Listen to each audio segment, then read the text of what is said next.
All right, how's it going? So this is a kind of late night special. Consider subscribing, comment, throw up them likes. It's important you put up your likes there, ladies and gentlemen, so it can push these videos through the algorithm so it can track others to subscribe. Still working on getting 1,000 subscribers, so thanks for the support.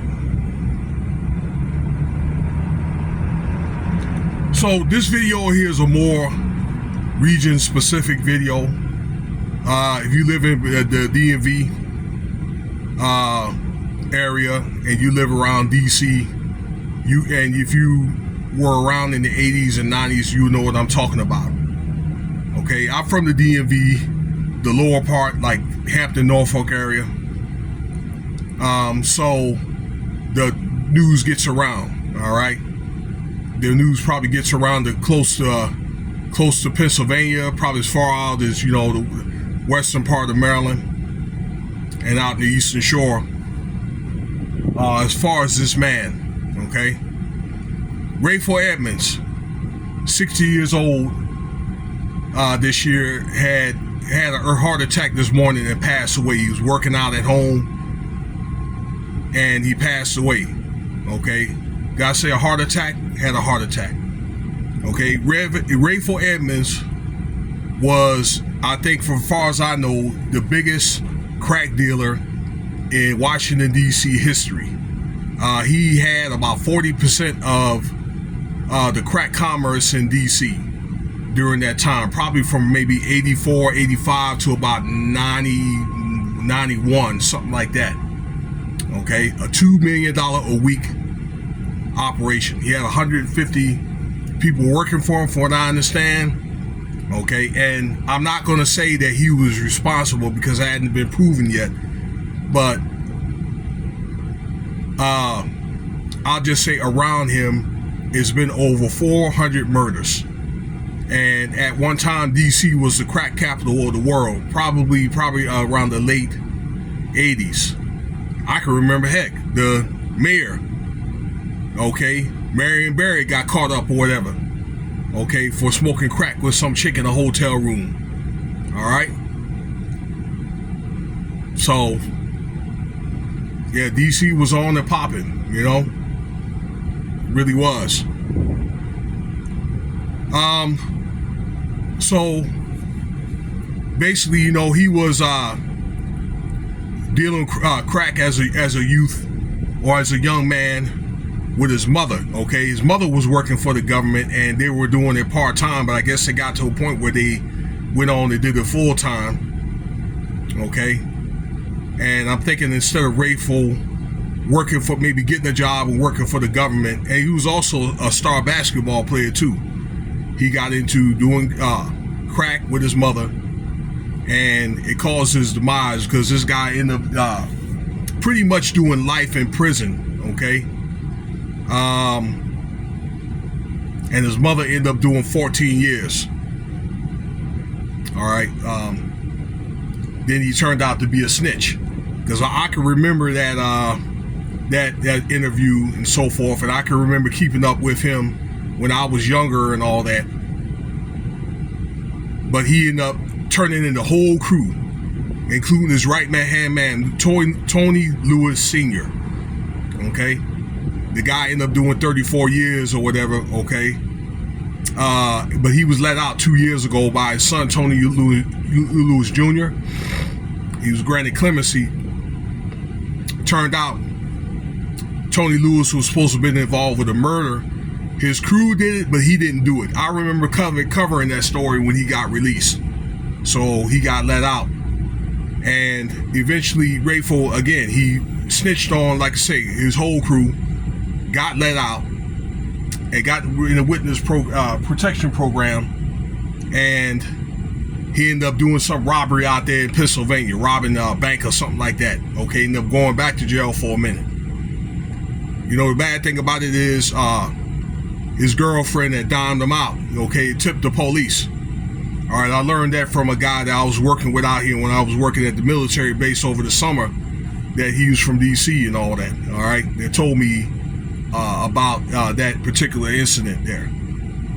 Okay, So a lot of people, they look at him as a legend. I can remember it was so bad up there. I had people that I knew I played basketball with, people that went to my church back home that went to Howard.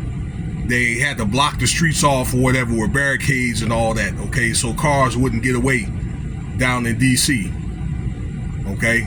Because of this, all the dealing and all that, okay? It's cleaned up a lot now. It's a lot more pleasant going through D.C., but it does have its moments, even in suburban areas. Okay, I hate going through D.C. because the traffic is bad. But anyway, a lot of people look at Rayful Edmond as a legend. And yes, he did make a lot of money, but it was the wrong way. It was not the right way there, ladies and gentlemen. Okay? So, I can remember also a couple of stories that I can tell you. Alonzo Mourning, the basketball player, the Hall of Famer, when he was going to Georgetown, got caught up in one of the houses or whatever, but he didn't do anything. I think that Rayful was a big fan of Georgetown. I believe he was a booster, and he was one of the things where he was just at the house just chilling. But there was no proof that Mourning was doing anything, illegal. I can remember as a young man going to Norfolk State back in the day, and I can remember doing speaker boxes. Speaker boxes. The guys had Maserati trucks, BMW trucks back then. This is like 89, 90. Used to go out to the beach and hang out, not even knowing that the crew was Rayful Edmonds or Tony Lewis Sr. Okay, but those guys used to come and hang out on campus over the weekend. Okay, but I really didn't do anything illegal. It was just building speaker boxes just as a side hustle. I didn't really do a lot of partying, although I do remember a couple of times I was out there at Virginia Beach and all that. Okay, I would go on and leave. I was more into trying to get my credits up and that kind of thing, trying to get my grades straight, because I wasn't eligible to play basketball like my freshman year when I went to Norfolk State or whatever, okay? Because they had with the Proposition 48 provisions and all that back in the day, okay? It's one of the things that kept me out of the Division I schools and all that, because I had a couple of them looking at me, although I went on to the Army, and then I went to later to have some semi-pro workouts and stuff like that, and later on to go back to school and get my degree and all that, okay, here at UNLV in Las Vegas, now where I reside. So that's my story about Rayful Edmond's crew. Like I say that, again, I was doing side work for them, not even knowing that it was even them. So but look, when I say that it's not really a good story, okay, but you have to look at a lot of the lives. I said 400 murders, okay, that crack during that era, and not just in DC, but many other cities, have ravished a lot of communities, particularly the so-called black community. A lot of people was doing crack, okay? I mean, hell, you see Joe Biden Jr. over here doing crack, even these days. But it did at the time around DC or whatever, okay? It did bring DC down to his knees in many areas.